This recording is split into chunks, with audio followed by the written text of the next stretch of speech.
ಅವ್ರು ಕೇಳಿದ್ರೆ ಕೆಲಸ ಮುಗೀತು ಅಂತ ಹೇಳು. ಚಿನ್ನದಂತ ಕಾರು, ಇದನ್ನ ಯಾರಾದ್ರೂ ಗುಜ್ರಿಗೆ ಹಾಕ್ತಾರಾ? ನಿನ್ ಫೋನ್ ರಿಸೀವ್ ಮಾಡಿ ಹೇಳು.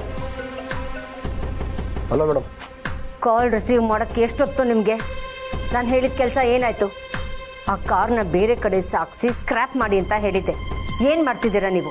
ಕಾರ್ನ ಸಜ್ಜಾಕ್ಬಿಟ್ಟಿದೀವಿ ಮೇಡಮ್. ಕಾರ್ನ ಪ್ರತಿಯೊಂದು ಪಾರ್ಟ್ಸ್ನ ಕಿತ್ತಾಕಿ ಕಾರು ಗೊತ್ತು ಸಿಗದಾಗೆ ಮಾಡಿದೀವಿ.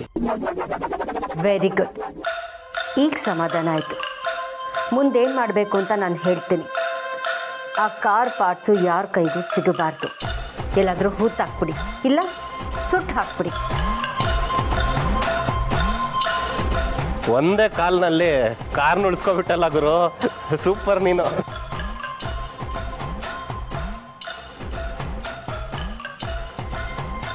ದೊಡ್ಡ ಪತ್ತೆದಾರಿಗಳ ನೀವು? ನನ್ನ ಮೇಲೆ ಕಣ್ಣಿಟ್ಟಿದ್ದೀರಾ?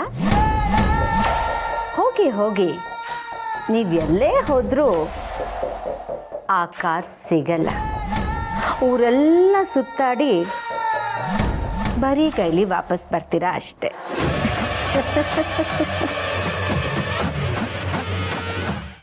ನೀವೆಲ್ಲ ಎಲ್ಲಿ ಸಾಯಕ್ ಹೋಗಿದ್ರಿ ಅದ್ ನನಗೆ ಗೊತ್ತಿಲ್ಲ. ಆ ಕಾರು ಡೆಸ್ಟ್ರಾಯ್ ಆಗ್ಬೇಕು. ಆ ಕಾರ್ ಮಾತ್ರ ಅಲ್ಲ, ಆ ಕಾರಿನ ಜೊತೆಗೆ ಆ ಮುದ್ಕ, ಅವನ ಜೊತೆಗಿರೋ ಆ ಹೆಂಗ್ಸು ಇಬ್ರು ಡೆಸ್ಟ್ರಾಯ್ ಆಗ್ಬೇಕು. ನೀನೇನ್ ಮಾಡ್ತೀಯೋ ಗೊತ್ತಿಲ್ಲ, ಎಷ್ಟು ಜನರನ್ನ ಕರ್ಸ್ಕೊತೀಯೋ ಗೊತ್ತಿಲ್ಲ. ಆ ಕಾರ್ ಮಾತ್ರ ಸಿಕ್ಕಾಕೋಬಾರ್ದು. ಒಂದು ವೇಳೆ ಸಿಕ್ಕಾಕೊಂಡ್ರೆ ನೀನು ಮಾತ್ರ ಅಲ್ಲ, ನಿನ್ನ ಇಡೀ ಫ್ಯಾಮಿಲಿನೇ ನಾನೇ ಕೊಂದಾಕ್ಬಿಡ್ತೀನಿ. ಇಲ್ಲ ಮೇಡಮ್, ಕೋಪ ಮಾಡ್ಕೋಬೇಡಿ. ಕಾರ್ನ ಫಾಲೋ ಮಾಡ್ತಾ ಇದೀವಿ. ಕಾರ್ನ ಸ್ಕ್ರಾಪ್ ಮಾಡೋದಲ್ಲ ಮೇಡಮ್, ಕಾರಲ್ಲಿ ಅವರು ಕೂಡ ಬೂದಿ ಮಾಡ್ತೀವಿ.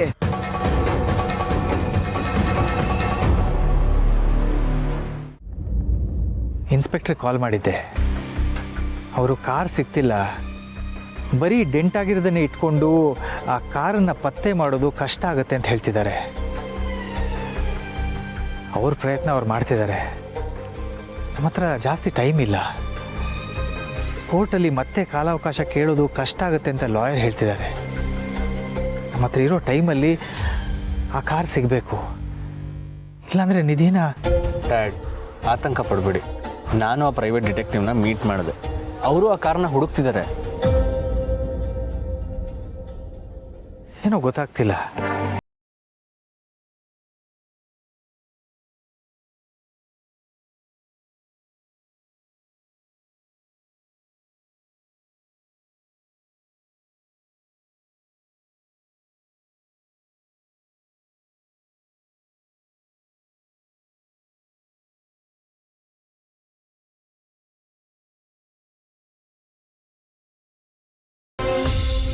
ಇದೀನ ಪೊಲೀಸ್ ಸ್ಟೇಷನ್ಗೆ ಕರ್ಕೊಂಡು ಹೋಗ್ಬೇಕು ಅಂದಾಗಲೇ ನನ್ನ ಜೀವನೇ ಹೋದಾಗಿತ್ತು.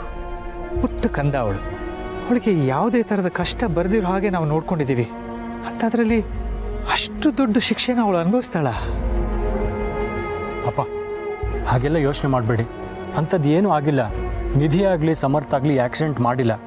ಅವ್ರಿಗೆ ಶಿಕ್ಷೆ ಆಗೋಕ್ಕೆ ನಾವಂತೂ ಬಿಡಲ್ಲ. ನನಗೂ ಆ ನಂಬಿಕೆ ಇದೆ. ಆದರೆ ಆ ನಂಬಿಕೆ ಜೊತೆ ಆತಂಕನೂ ಇದೆ. ನ್ಯಾಯದ ಪರವಾಗಿರಬೇಕು ಅನ್ನೋ ಒಂದೇ ಕಾರಣಕ್ಕೆ ನಾನು ಅವಳನ್ನು ಪೊಲೀಸಿಗೆ ಒಪ್ಪಿಸ್ಬೇಕು ಅಂತ ಅಂದ್ಕೊಂಡೆ. ಆದರೆ ಇಷ್ಟೆಲ್ಲ ಆಗ್ತಿದೆ. ನನಗಂತೂ ಏನು ಮಾಡಬೇಕು ಅನ್ನೋದೇ ಗೊತ್ತಾಗ್ತಿಲ್ಲ. ಡ್ಯಾಡ್, ಯೋಚನೆ ಮಾಡಬೇಡಿ. ನಿಧಿಗಾಗಲಿ ಸಮರ್ಥಕ್ಕಾಗಲಿ ಏನೂ ಆಗಲ್ಲ. ನಾವೆಲ್ಲರೂ ಇದೀವಲ್ಲ, ನಾವು ಅವ್ರನ್ನ ಹೇಗಾದರೂ ಮಾಡಿ ಕಾಪಾಡ್ಕೊಳ್ಳೋಣ. ಈ ತಾತನ ಕೋಣೆಯಲ್ಲಿ ಇಂಚು ಹುಡುಕ್ಬಿಟ್ಟಿದ್ದೀನಿ. ಎಲ್ಲಿಟ್ಟಿರ್ತಾರೆ ಆ ಡಾಕ್ಯುಮೆಂಟು?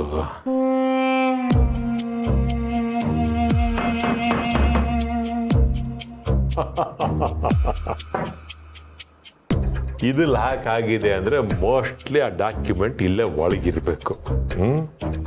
ಅದಕ್ಕೆ ಬೀರುನ ಬೀಗ ಹಾಕಿ ಕೀನ ಸೊಂಟಕ್ಕೆ ಸೆಕ್ಕಿಸ್ಕೊಂಡು ಹೋಗಿದ್ದಾನೆ ಮುದುಕ. ಎಲ್ಲೋಗ್ತಾನೆ? ಮನೆಗೆ ಬರ್ತಿದ್ದ ಹಾಗೆ ಹೇಗಾದ್ರೂ ಮಾಡಿ ಆ ಕೀನ ಲಪಟಾಯಿಸಿ ಡಾಕ್ಯುಮೆಂಟ್ನ ಕೆಚ್ಚಿಬಿಡ್ಬೇಕು.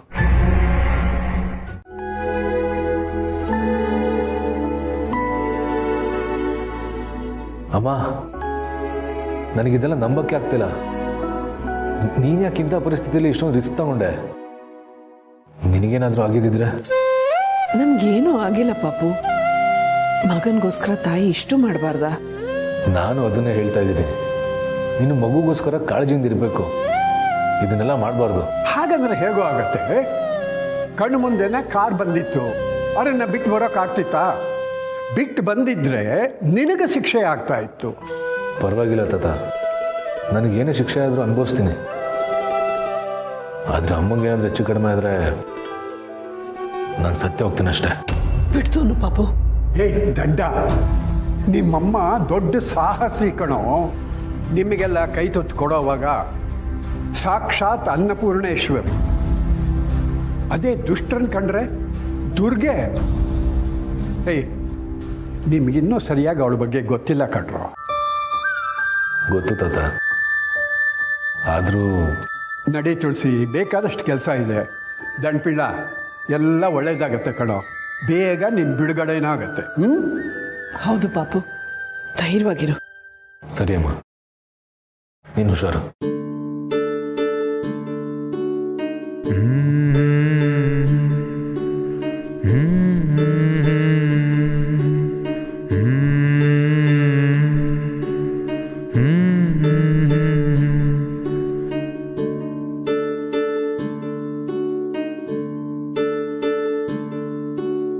ಹ್ಮ್